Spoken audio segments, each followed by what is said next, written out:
Lai, lai, lai, lai, lai, lai, lai, lai, la, la, la, la, la, la, la, la,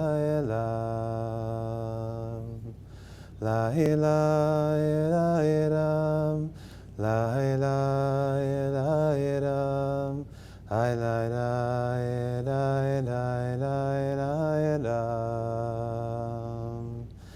Hi da da da, hi da da da, hi da da da da da da. Hi da da da, hi da da da, hi da da da da. Ida da da ida idam, ida ida idam, ida da ida ida ida idam,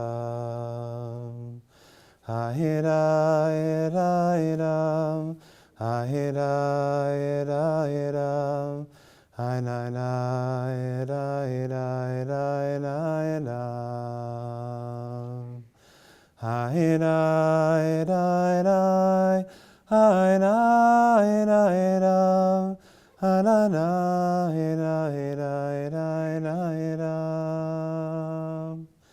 Hi da da da, hi da da da, hi da da da da da.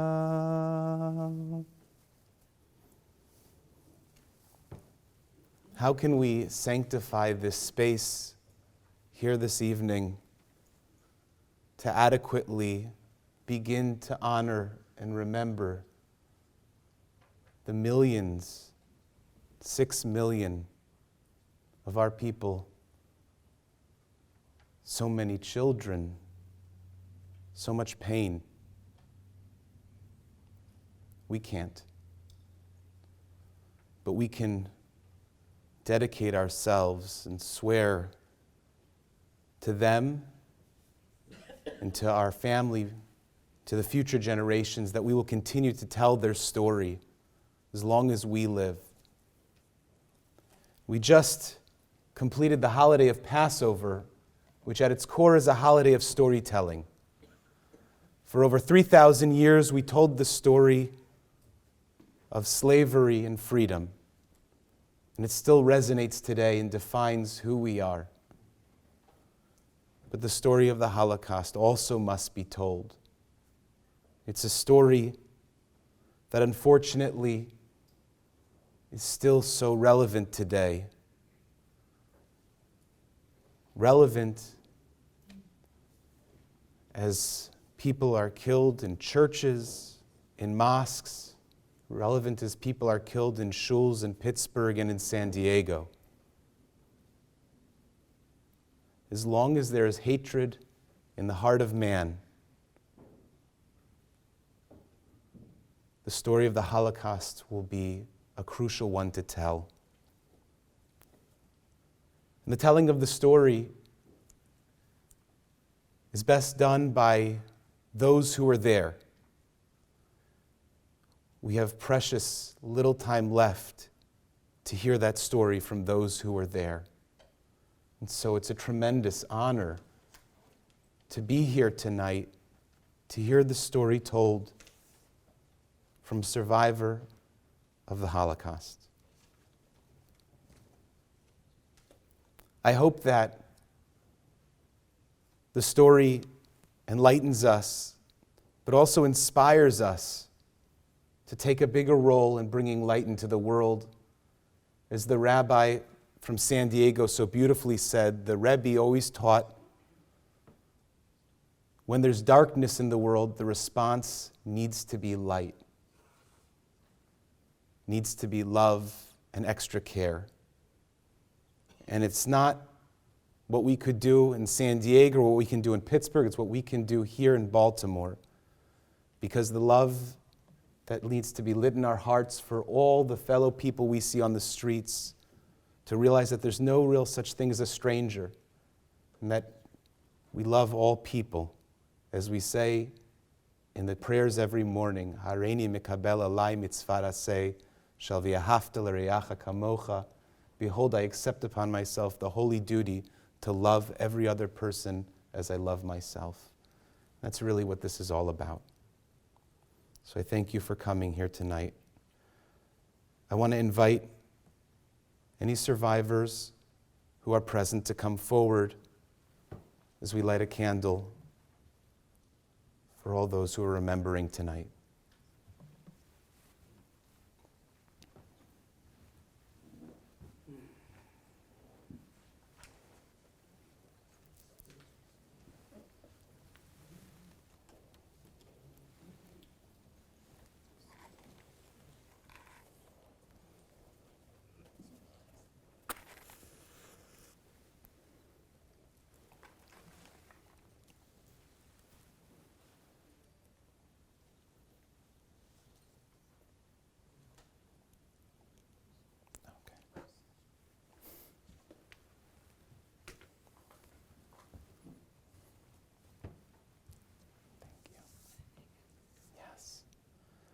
Let's rise together.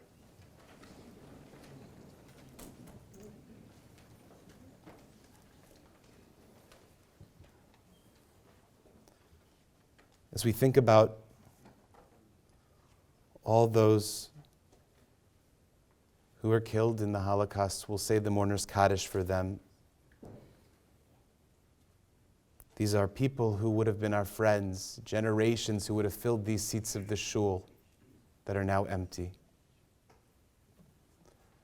Yiskadal v'yiskadash shemei rabba v'alma divrach irusei v'amlich malchusei v'chayechon u'vyamechon u'v'chaye dechol beis Yisrael b'agalau v'zman kariv v'imru amen.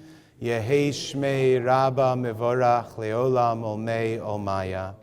Yisparach v'yishtabach v'yispa'ar v'yisramam v'yisnaseh v'yisadar v'yisalev v'yisalal shmei dekudsha berichu leila min kol birchasa v'shirasa tushbechasa v'nechemasa damiran be'alma v'imru amen.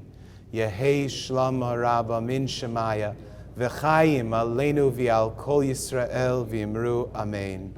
Oseh shalom bimramav, hu yaseh shalom, aleinu v'al kol Yisrael v'imru. Amen. Thank you. You may be seated. It's my great honor tonight to welcome to our humble synagogue Deborah Weiner, a star of Baltimore. She is our Baltimore native, having grown up here in Pikesville, graduated from the Park School right here. She is a graduate of Northwestern University School of Journalism, and after working with local television stations in Greenville, South Carolina, and WBAL-TV in Baltimore, she joined ABC News as a Washington correspondent before returning to Baltimore with WBAL-TV as anchor of the 6 and 11 p.m. broadcast. And I know you have to be on the broadcast tonight, so I'll be quick. In 2005, Deborah and her colleagues produced an hour-long documentary called Survivors Among Us, featuring the stories of local Holocaust survivors. Deborah has won numerous Emmy Awards for in-depth reporting and writing, along with many other industry accolades. Among her greatest honor is the prestigious Alfred I. DuPont Columbia University Award, which was awarded for her investigation of Baltimore's juvenile justice system.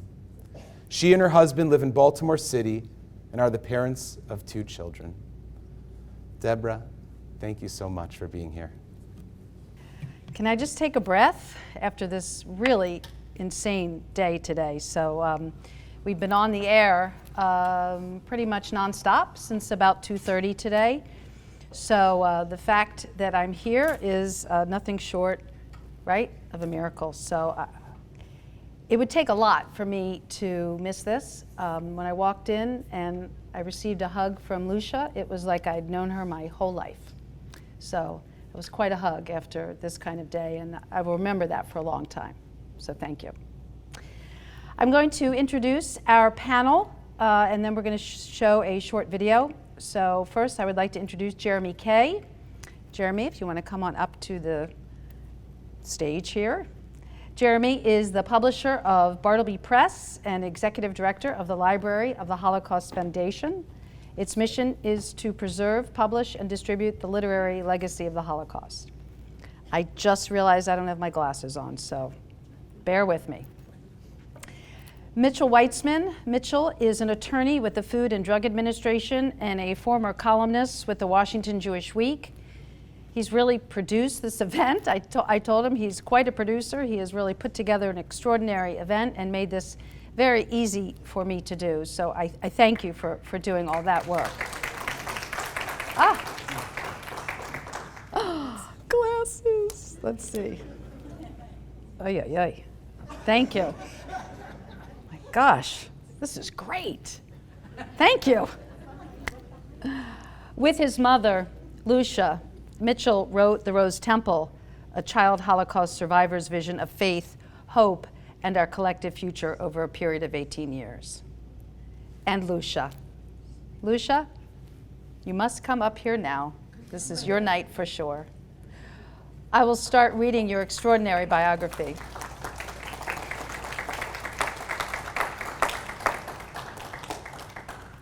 Lucia Weitzman was born as Rose Burl in Bochnia, Poland in January 1940.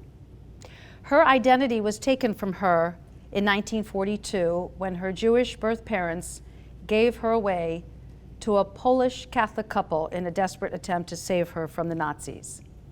They did not survive. They did not survive. Now known as Alicia Schwantek, at age 5, she discovered that she was Jewish at age 5.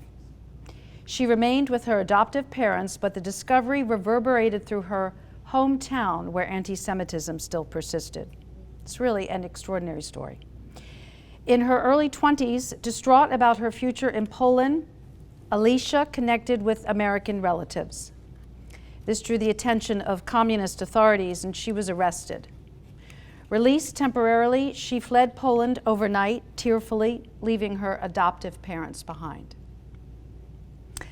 After leaving Poland, she arrived in America. It was 1962, married a Jewish man, and assumed yet another name, Lucia Weitzman, which was perhaps Weitzman. It was always Weitzman, not Weitzman. Weitzman. She raised 2 children in the suburbs of Detroit and focused on family and community. But beneath that veneer of life as a traditional Jewish wife and mother, Lucia harbored a secret and lingering spiritual angst. And that angst surfaced 1 year after her husband died. In 1994, still very deep in mourning, long suppressed emotions rose to the surface. And Lucia confronted God at Jerusalem's Western Wall. He allowed her to be orphaned yet again, and unexpectedly and shockingly, she sensed a comforting heavenly response.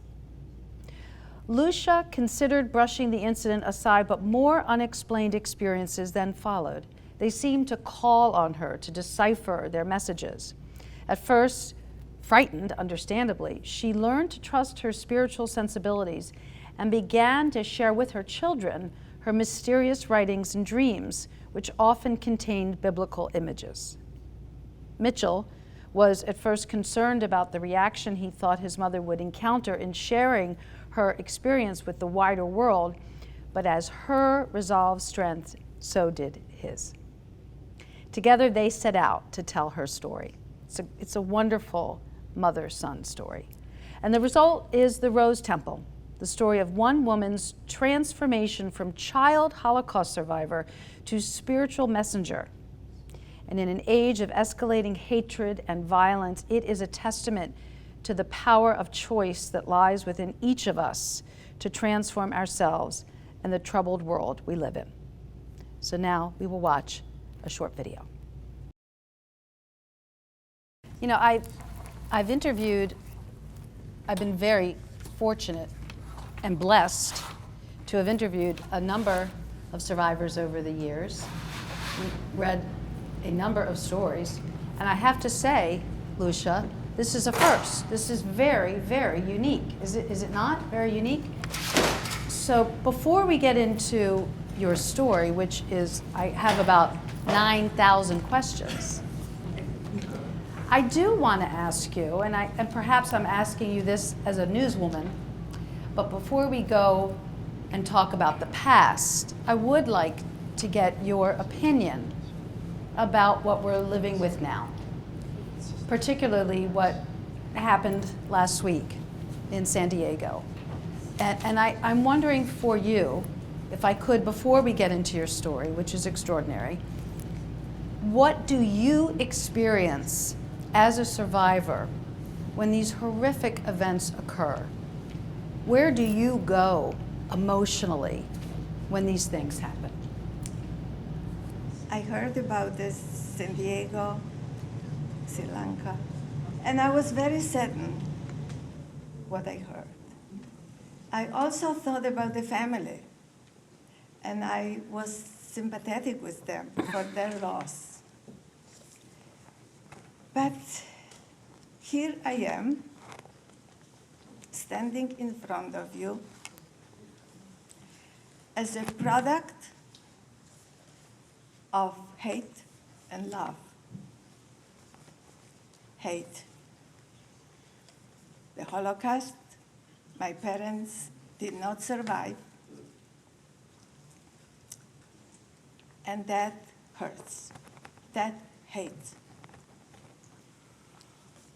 But there is love, and the love was from my adopted parents, Catholic parents, who saved my life, raised me, and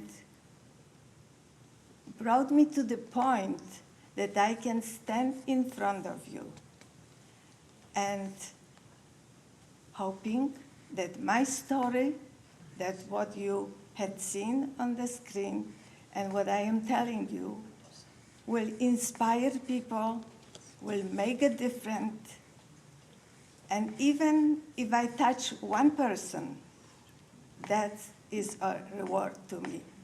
For that, that's where I go, and that's where my strength is. I want to ask you, I want to kind of walk through your story because it is so rich and it's dense. There's a lot to your story. So let's go back to your childhood first. Do you remember anything about your birth parents?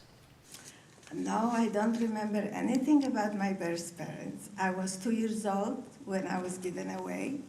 There was only one picture of my mom that you had seen on the screen. She was age 16 when she sent the picture to Israel to her cousin, and when I was in the 20s, I received the picture. That is the only picture from my whole family. I'm always surprised at the photographs that accompany these stories. How were so many of these amassed, and how did these photographs survive as well? You referred to that one in particular, but some of the photographs of you as a young child traveled with you, I'm assuming, as your journey continued. Yes. Yes. So from my family, that was the only picture of my mom. But then when I was 2 years old, and you have seen me on the screen, that was the age that I was given away to the Polish family. And that's the only picture I have. And that's the only parent I knew. Were they, the Polish family, were they warm? Were they warm people? Were they huggers? What do you remember about that love from that family? Well, they were warm, they were loving, they were good, they believe in good, they saved my life, risking their life, and that it says everything. Not only that they saved my life, but they raised me. until I was 21 years old as their own. And as I faced the anti-Semitism in the city, they suffered too, because the Polish people called them names too, and they sent them to Palestine as they did me. So my step-parents, my adopted parents, suffered as much as I did. And despite of everything, they raised me. They were proud of me. And when I was 21, and the difficulties of anti-Semitism still existed in Poland, my adopted mother found this letter of relatives from long ago.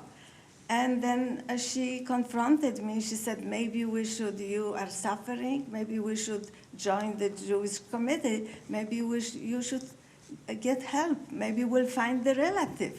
And I didn't want to go because I'm not associated with Jewish people. I did know nothing about it. I knew that my parents were killed. I was 5 years old. And what did I think about my parents? Why were they killed? Who are the Jews? I did not want to even think about it. So it was so foreign to you. It was a completely foreign concept. Completely foreign to me. And not only foreign, but I thought that I was also bad.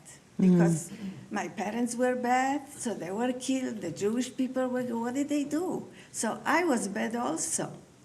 But then they reassured me that the Jewish people were not bad. It was the wall. My parents were not bad. So they comforted me to a certain degree, but as a child, I was thinking on my own.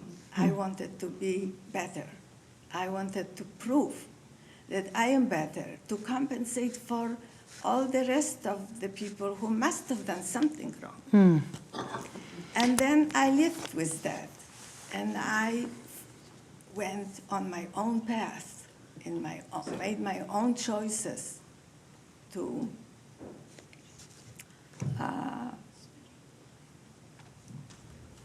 be the best I could be. Just back for a quick second. When you first came to this adoptive family, what did they ask you to call them? Did they want you to call them mom and dad? Or yes. So from the beginning, that's what you called them. From the beginning, there was mom and dad. There was no other parents. And that's how it was until when this relative came. Yeah, tell me about that. There's so much here. I mean, we could be here till tomorrow. There's so much to the story, but tell me about that. When I was 5 years old, a cousin of my mom, my real mom, obviously knew from my parents that they gave me away, and she wanted the cousin of hers before they were separated in the ghetto to know to tell the cousin where I am in case they won't survive. So they didn't survive, but the cousin survived, and in 1945 she came to look for me. And she came through this little town that I lived, and nobody knew I was Jewish, and she was asking for this name and asking that her cousin's child is here. Of course, there was a Jew there, and nobody knew I was Jewish. So she came to the house, and she wanted to take me and send me to the orphanage. Well, I cried, and I didn't want to go to the orphanage, and I was confused what was going on when she left without me, and my parents sent me to play on the balcony. And that's what happened. And the landlord who found out that in his place was a Jew who was saved, took a brick, and he wanted to kill me through a brick. And the brick splashed, and I was crying, and he called me a Jew. So then my parents came to the balcony, and I cried, and I asked, what is a Jew? Why he called me a Jew? Why a minute ago he gave me a candy, and now he calls me a Jew? What is a Jew? Did you say that? Yes, I asked as a 5 years old to my mom. when my stepfather went to the police to report the incident. Well, that was a tough thing for my mom to explain to a 5-year-old child, but she did tell me that they are not my parents, that my parents were killed, and then I was adopted, and I was a Jew. And you were told this at 5. 5. So, as I was telling you, I did not ask anymore about my parents. I didn't want to know why they were killed, who were they, nothing. I just was inside me. I didn't want to ask. Only I asked them that I must be bad, and now they don't want to keep me because everybody was bad. So you never talked about it? So I never talked about it. I never asked about my parents. And that's how I grew up and decided to make my own way through the town. I want to take a quick break from the story just to ask your son a quick question. Because I'm just curious. I mean, I know you know this story. You've written the book with your mother. You're so fortunate to have her with you. But each time you hear it, you must say to yourself, I can't believe this woman is right here. Right? You must. You have to probably live with that sense of incredulousness all the time. There's no way that you can be like, oh, she's telling that story. I mean, right? This has got to be so fresh each time. Well, when I was growing up, it was really my dad's story that was sort of the dominant story in the house. He, as you saw, he was also a survivor, lost his family, and he was a partisan. So he was fighting in the forest, and he had very dramatic stories. So his story was the dramatic one. I knew that she had grown up with a Catholic family, but I knew as little about that as she knew about Judaism when she was growing up. So I knew nothing about that background. It wasn't until we really started writing the book, until she started having these experiences, I learned a lot more about her as I was writing. It brought us a lot closer. So it was a tremendous experience. So it really wasn't until your father passed away, young. Your father was young when he passed away. Yeah, he was 67. Yeah. Yes. So it really wasn't until you lost your father that you really discovered the depth of your mother's story? That's right. So I knew the basics, but it was really the depth that came out, and some secrets that I didn't know, some things that I had no idea about. Jeremy, I'm curious, from your historical perspective, statistically, how many stories like Lucia were documented, and how many Lucias do we have left with us?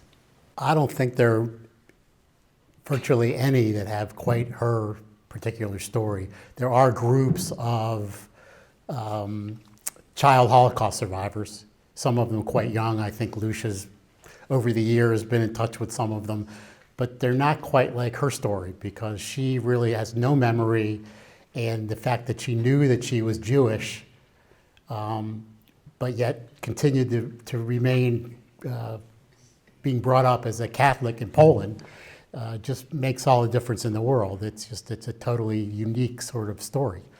And one of the things that kind of appealed to me, that when Mitchell contacted me about helping him put the book together, that appealed to me.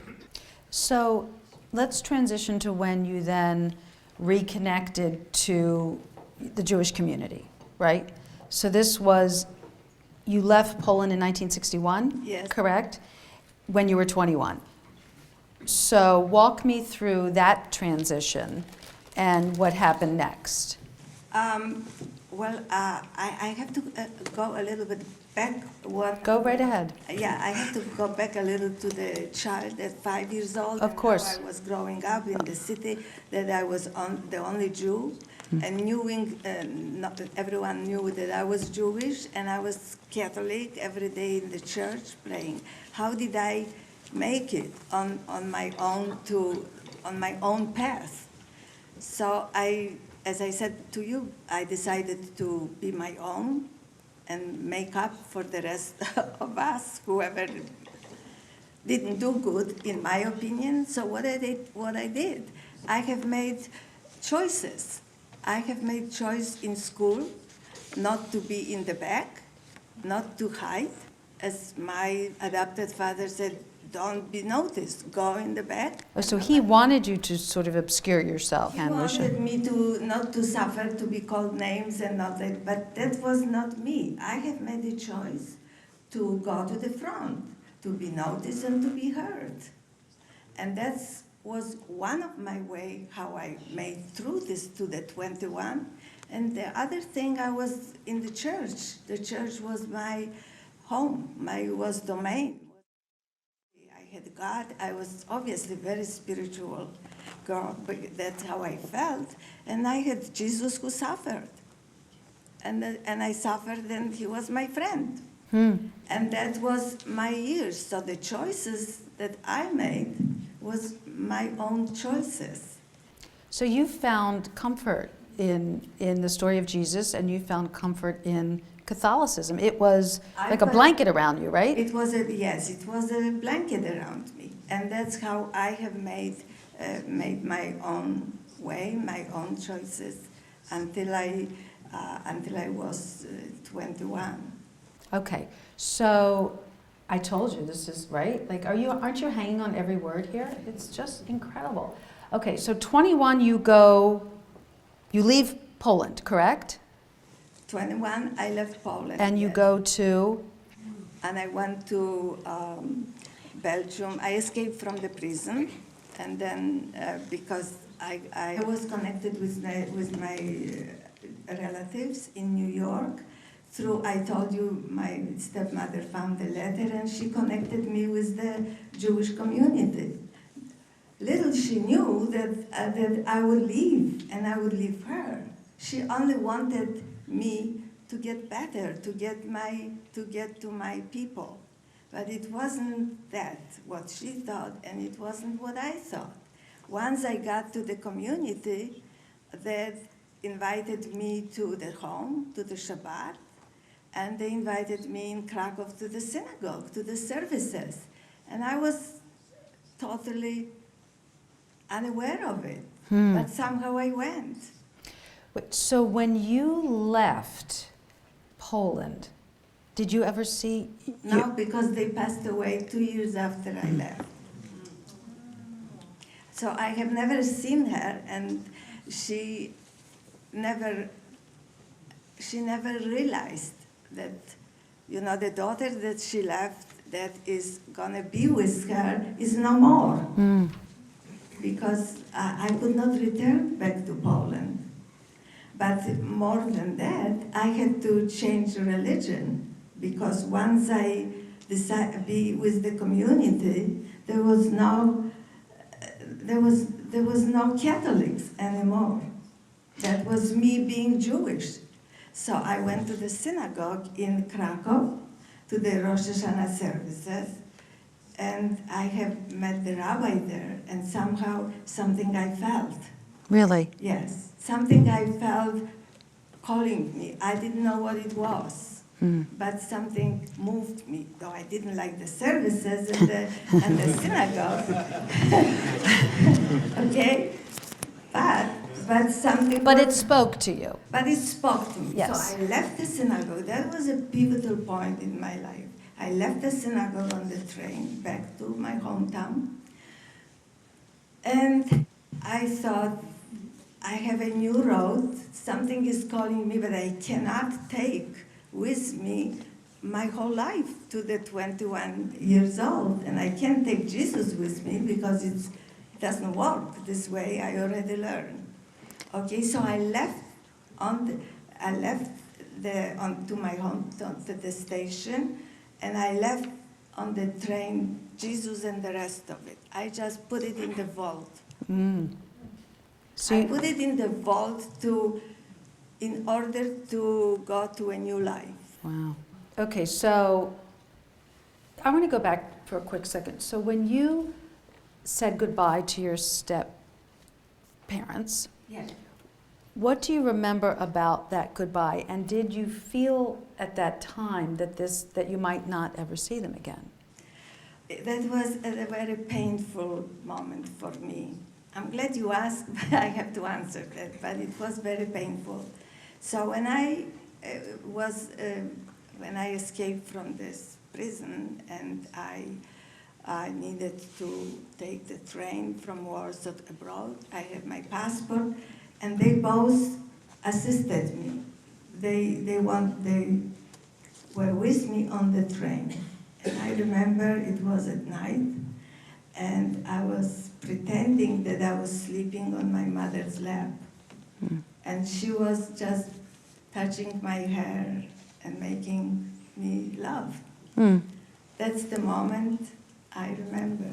And then it was the border, Czechoslovakian border, and they had to leave. They didn't have a visa. I had my passport. So I opened the window, and I had seen them standing under the lantern, the two of them, and I closed the window, and I just cried. And I never saw them again. You remember that Yes. really very, very You well. asked me for the moment, Yes. and that was the moment. So then you go where? You're on the train and you're headed to I went to Israel. Israel. Okay. And then you're there as 21, right? In Yes. Israel. Yes. Okay. And you're now into the sort of middle chapter, this beginning of the middle chapter of your life, right? I am in the chapter that I embrace the Judaism, and then I'm put my Catholic's life in the vault. The vault.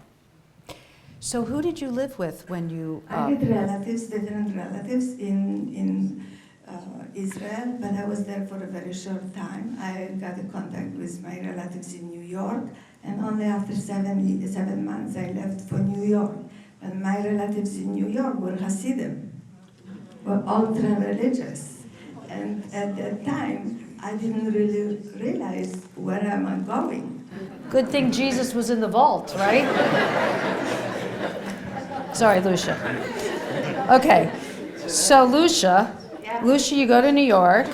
You're staying with the Hasidic relatives. Now, I just have a question for our historian here, for Jeremy. So, again, just in terms of the individuality of this particular story, this just the physical journey to go from Poland to then go to Israel, right? To then go to New York. That kind of zigzag, was that common in order to get out, to sort of have this serpentine path? Well, it's kind of interesting you should say that, because one of the things that I've learned about the Holocaust that doesn't really come up a lot is it's all about movement, both during the Holocaust and after the Holocaust, and even before the Holocaust. An awful lot of movement. People move constantly. People aren't they're right in the heart of the Shoah. People are, in one camp, and then they're in another camp, and then they're in a work camp, and there's not just the one thing. There are thousands of camps and thousands of towns, and so her going to Israel before that, Palestine, was not all that unusual, but the way she accomplished it's fairly unusual. It's wild. Okay, so now you're in New York. It's in the 60s, right? Sorry, we're back, because this is when it gets really juicy, right? It's really juicy. So you are now living with this family, the Hasidic family, Yes. right? Okay, Yes. and their names are? Shavs.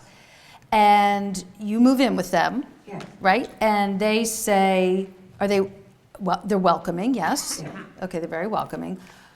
But I would imagine, they were introducing you to that way of life, their way of life, and you had to learn very quickly, yes? Yes. Okay, so, and you didn't know Hebrew for sure. Okay, so did they teach you everything? The family was very warm, welcoming, wonderful.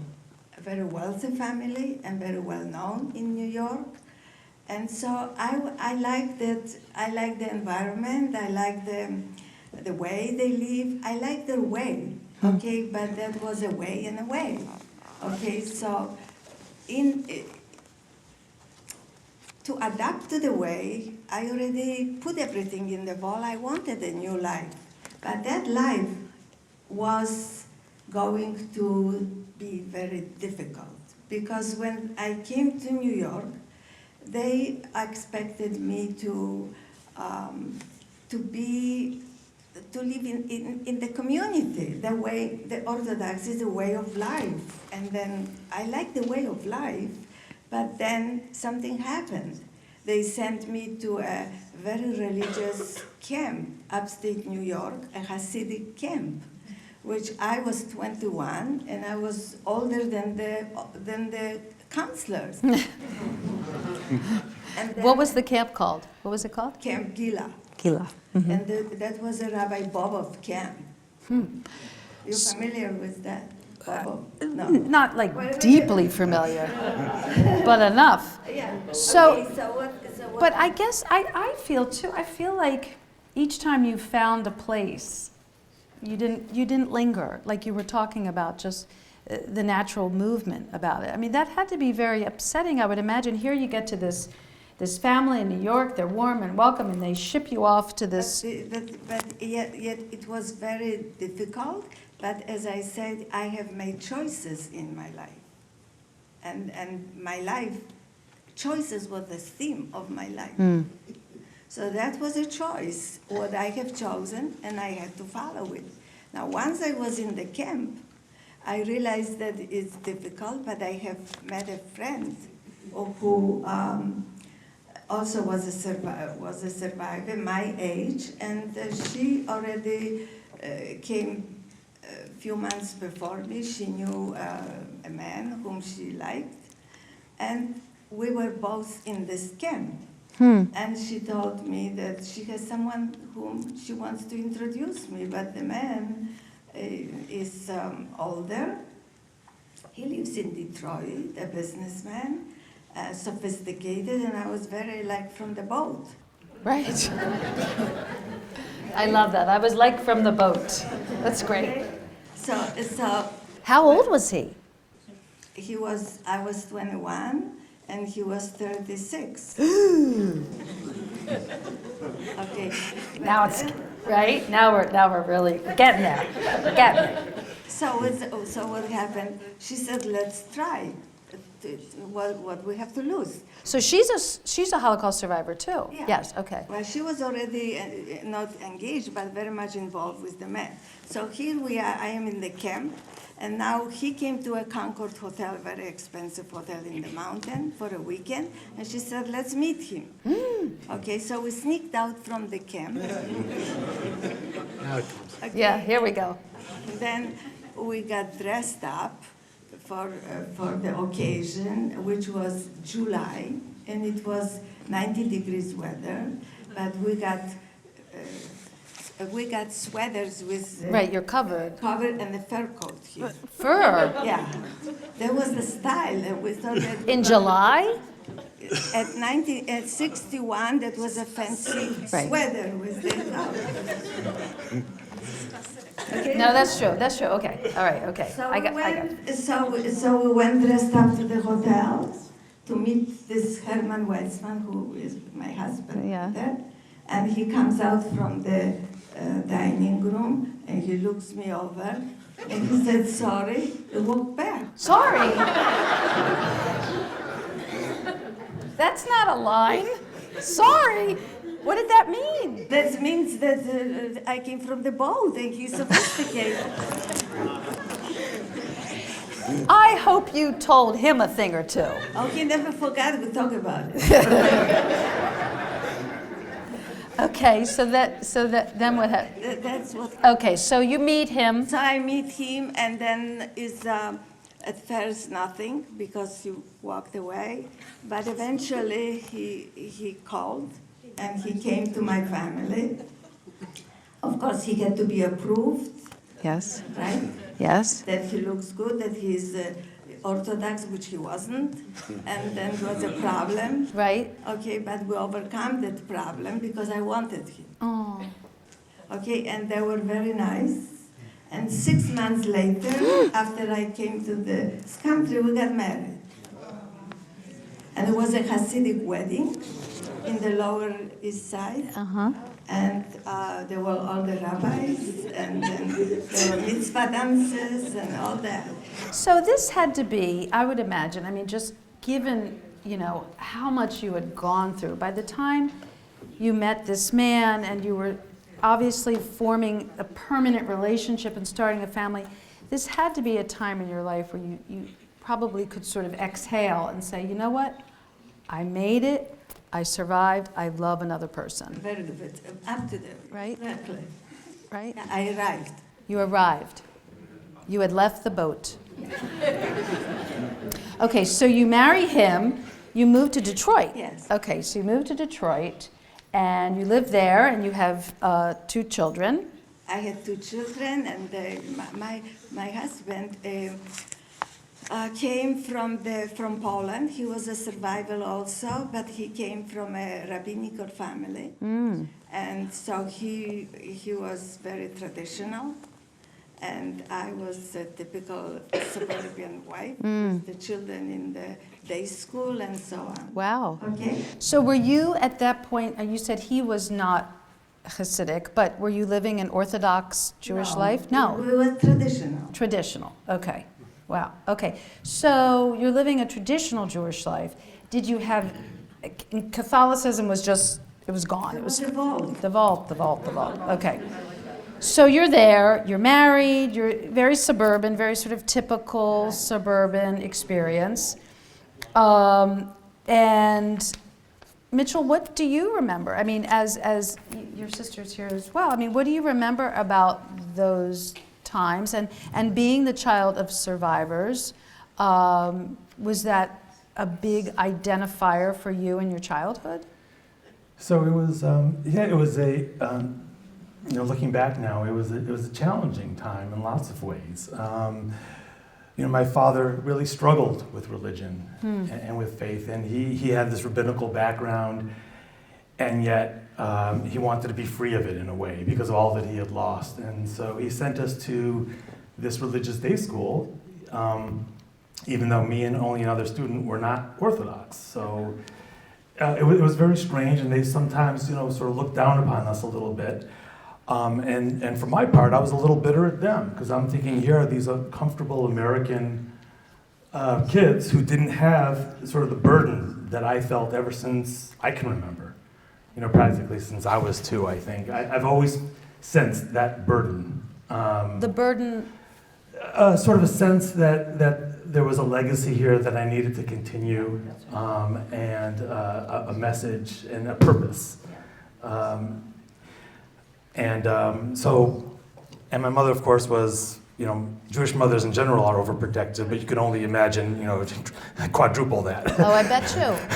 I'm sure you were very protective. And we were also, it's amazing that we're here because we were so private.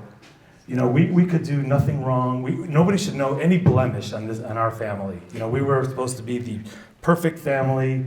Everything was in order. There was nothing wrong because nobody should find out anything, right? I still remember my mother sort of reacting when she heard sirens, fire trucks or sirens. I remember that she would sort of get startled. So she never, neither her nor my father ever wanted to burden us, with their experience.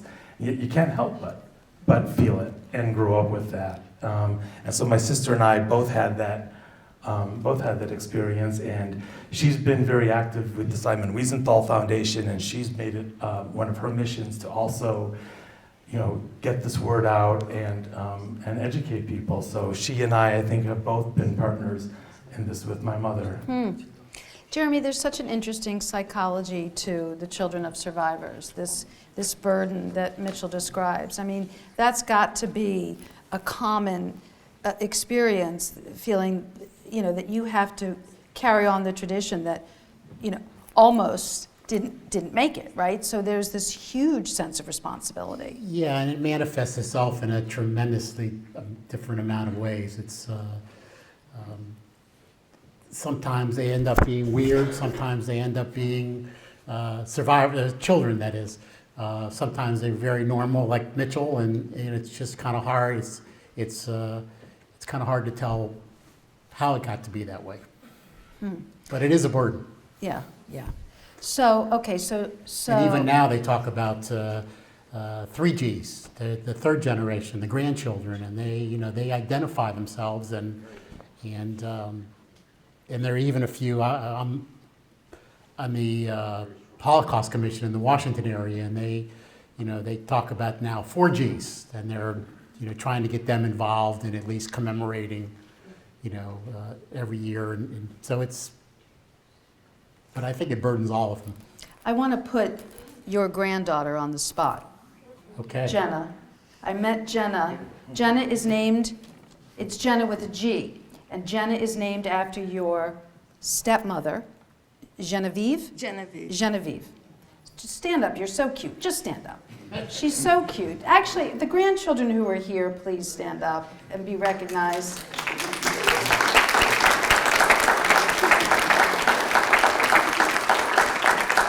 I mean, it's a testament that they're here, right? It's a testament that you're here, and that that your story continues for these beautiful children. I'm curious, and I'm sorry to put you on the spot, but it's what I do and why you asked me to be here. I'm just curious if when you talk to your friends, and I know you don't have a microphone, so just try to be loud, but when you talk to your friends, and any one of you can answer, do you say, my grandmother is a survivor and she has an incredible story? Is it something that you bring out in conversation? Is it for me or that? Whoever wants to chime I in. told a lot of my classmates and my teachers, and I showed them the video and the book. They're really proud. She said she shows the book and the video, and she's very proud. She's very proud of her grandmother. I had a unit on the Israelites in my school, so I brought in her book and showed it to all my friends. Jenna had a unit on the Israelites and brought in the book and shared it with her friends. Do you feel, being named after this stepmother, do you feel a particular connection to your grandmother's story, having that name? Sort of, because it's she took in my grandmother so many expectations and that she raised her when she didn't have to, but it was her choice. It's sort of like that I can sort of fill her shoes, I guess. I'm going to repeat that in case you didn't hear it. Thank you very much, you guys. I'm sorry to put you on the spot like that, but it's a highlight of the night. So cute. Jenna was saying, and I hope I understand, I'm interpreting this correctly. Jenna feels a great sense of pride in it and was saying that you feel that you can, I think you said fill her shoes or walk in her shoes, essentially. So that's pretty incredible. Okay, so now we're getting back to your story. Now we've given you a little break here, Lucia. So you're in Detroit. You're raising your family. Everyone has you have a bar mitzvah, right, Mitchell? In Israel. Oh, you had a bar mitzvah in Israel. Mm-hmm. Were you bat mitzvah? I wasn't. You were not. Back in the day, Lucia. Back in the day. Okay. Understand. No judgment. No judgment. No judgment. So okay. So you're not. You go to Israel. Jenna will be. Jenna, are you going to Israel as well? And she's joining along. In June. Oh, are you going? Yes. Yes, this is wonderful. This is fantastic. I feel like I want to go. This is great. This is And Paula was actually bat mitzvahed in Poland, in the temple synagogue where she first Krakow? reconnected with Jesus. In that synagogue, Paula was bat mitzvahed. Oh, is that beautiful? This is so beautiful. This is incredible. This is a movie. Is a movie being made? Where are we in the movie? Mitchell, come on. Get on the stick here. I'm working on it. Okay, good. All right, good. All right, so let's get back to the story because I want to move forward to when this spiritual chapter begins to open up in your life. So your husband of blessed memory passes away, and then you really, it seems like that opens up a really new part of your life, right? So you were raised Catholic, you then had this Jewish chapter in your life, and then your husband passes away, and it's like you start asking yourself questions about who you really are. It sounds like, right? Right. Something like that. Yeah. Okay. So, so you go to Jerusalem and you're at the wall, and you really feel essentially touched by God. Yes. Right. So from that moment on, and that was, you were how old at that point? 53. 53. Okay. So this is like 25 years ago, Yes. basically, 25 years ago. Sorry, I just said your age. I asked her, how young are you, when I first met her. I said, how young are you? So do you, to this day, continue to have these, I don't know what to call them, messages, dreams? I don't, what did you say, Jeremy? Neither do we. Oh, okay, okay. I don't know what to call them, but are you still experiencing that? Yes, because it's just, I wasn't aware of it. I wasn't expecting this, and I wasn't expecting that my life was going to change, to follow this way. I thought after Jerusalem that I have this experience, and I fought with God, and I told him that I was an orphan. I don't want to be no more orphan, and I won't come to you until I have someone. That was my normal reaction. It means that I wanted to continue my life. I wanted to remarry, I wanted to travel, I wanted to go my social life. That was my intention. Okay, but after I had this experience, I started to think that I blame God, but God also took my parents, but He gave me my step-parents. He always protected me. He had a plan. And then after they died, I have married Herman, and I was protected for that long. And now, as I am alone, that He must have a plan for me, and I have to trust God, and I have to believe that He has a plan I don't know about it. That was my turning point.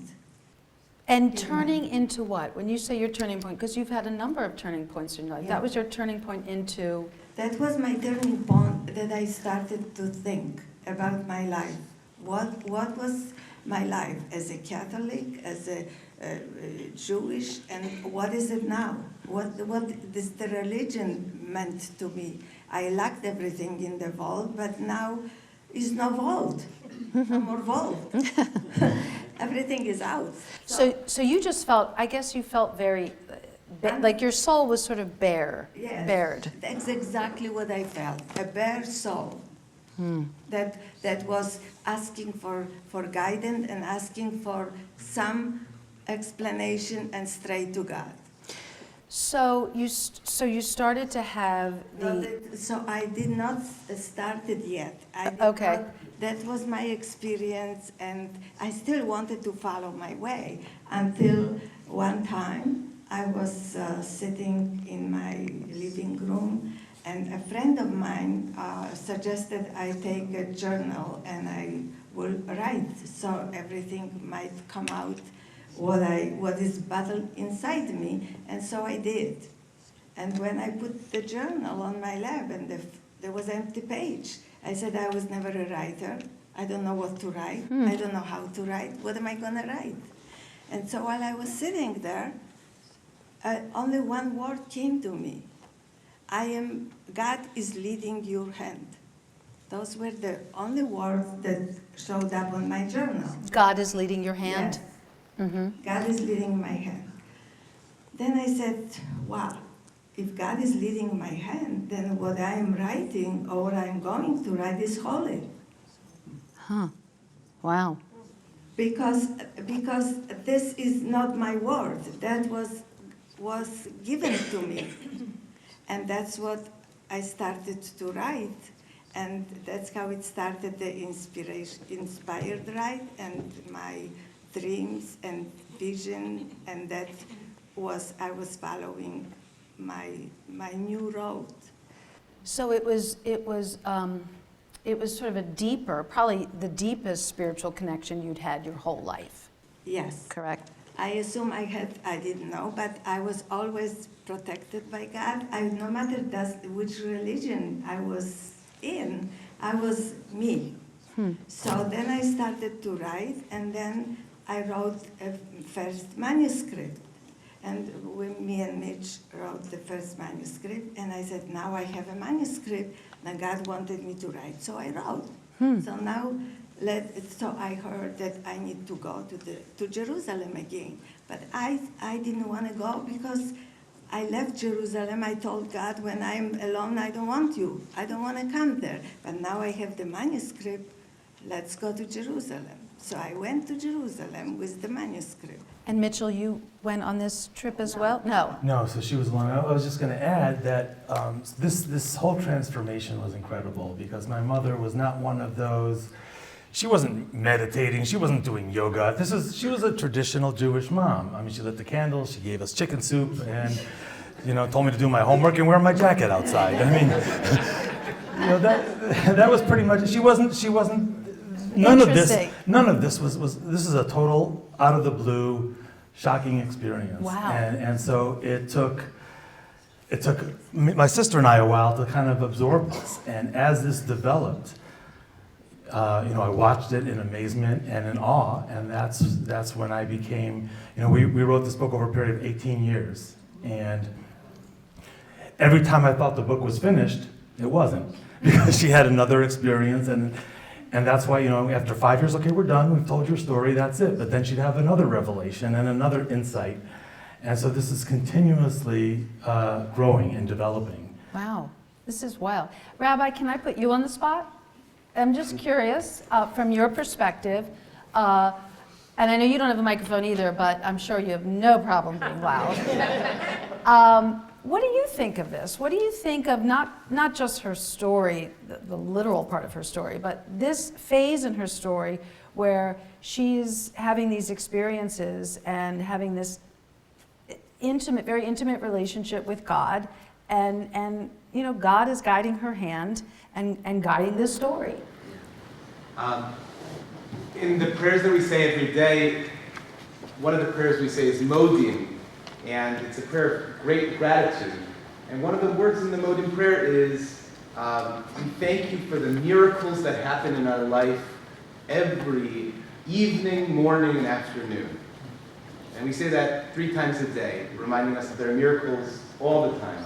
And I think when you tell your story, if you take the time to tell your individual story, especially if it's a real story like this, you start to see the miracles emerge. You can easily forget the miracles that happen. And when it comes to this kind of revelation, we kind of call it light revelation, or it's not like the prophets of old, but yet it is certainly revelation. And I think it's more common than we think. I find a lot of people have that. I feel like I've had moments where I've had that. From a Kabbalistic perspective, it's the idea that God's always talking to you. The news is always on, right? The 11 o'clock news it's always streaming. I'm with you on this thing. I see where you're going. We're always listening to you. The question is, are we listening? Meaning, do we open ourselves up and open our soul to receive? Which is what Kabbalah means, to receive. And so that's, I think people have their moments, and if you become a person who is ready to receive and has gone through those experiences that have elevated your soul and your mind to be there, then then anybody can have these revelations, and I think that's where you've reached. That's wonderful. Thank you, Rabbi. Well, we're almost at 9 o'clock, so I think what I'm going to do is ask everyone to make sort of a final statement, if we can. I could sit here for quite some time, but I do need to eventually get back to the station. So I'm going to ask Jeremy first if you could give us some final thoughts about what you've heard tonight and just in general what you're thinking about. Well, when I first met Mitchell and he was explaining to me about this book that he and his mother have been working on, in a shul, by the way, we met. And I looked it over and I agreed to help him, and I was very intrigued by the story, which was just, as we're finding out tonight, just incredible. And then, but as I met Lucia and started to get to know her a little bit, I was more intrigued by the spiritual aspects of it and the search that she was going through. And I decided, I guess even before I met her, that I was going to sort of accept whatever it was, because when Mitchell first tells it, it's kind of like, well, that sounds kind of strange. But when you accept it, that it's her story, it really all starts to make sense, and it's really moving. It was really moving. So I want to go back to something that you asked right at the beginning. What do we think about Sri Lanka and Pittsburgh? My wife happens to be from Squirrel Hill, by the way. So Pittsburgh and Sri Lanka and now San Diego. And I remember sitting here in shul, and Rabbi Shapiro, who's such a wonderful rabbi, and in his sermons he brings the current events as well as the Torah. He combines them all, and he once told us, don't look at the headlines. Don't get caught up in the headlines of the day. Look at the big picture, and that's exactly what I've learned to do through my mother. We've tried, I could be, and I was embittered as a child, and yet I looked at my mother and look how positive she is, and look how positive this book is. How could she be so positive? And I think back to going beyond the headlines and thinking about the long, beautiful history that we have, the 1,000-year history. And yes, we've had a rough ride and there's been some blips.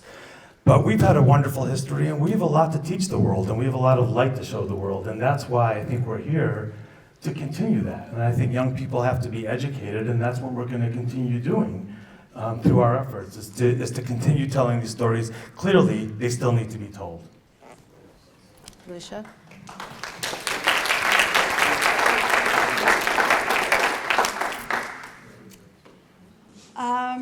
I have a lot of things to say, but since I have to be limited, Well, then I have one. okay. Okay? So I want to say that I am the product of what I said before. I am the product of hate, and I'm a product of love. And I am here to... I want to repeat that because I don't think everyone heard that. Lucia said she is the product of hate and the product of love. The product of hate, my parents perished. My product of love, my people, my Catholic people. And my message is that I am here. I am here. I am here because of them. And I need to be heard. My voice needed to be heard. My life was making choices one by one. And my choice was, as a girl, not to sit in the back, but to go to the front, to be heard, to be seen. And so now, I am here. I am here to be heard. I am here to be seen. And I have a message of beautiful future for young people to be educated, to have compassion, tolerance, and love. That is my vision for the future. My 3 grandchildren are the future.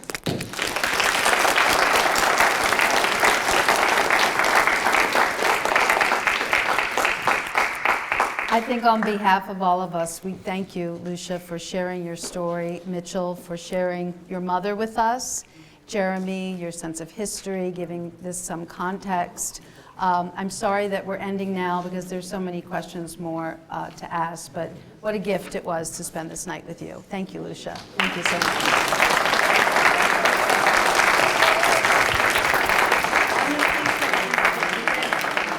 Oh, Lucia has one last thing, right? Yes. Okay, go ahead. Okay.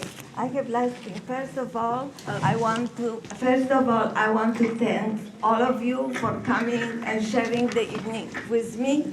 I want to thank Deborah for her smile, for her warmth, for her sensitivity to ask the question and be interested in it, and leave some of the experiences with me. Thank you. You are very unique. Oh, thank you. God bless you. And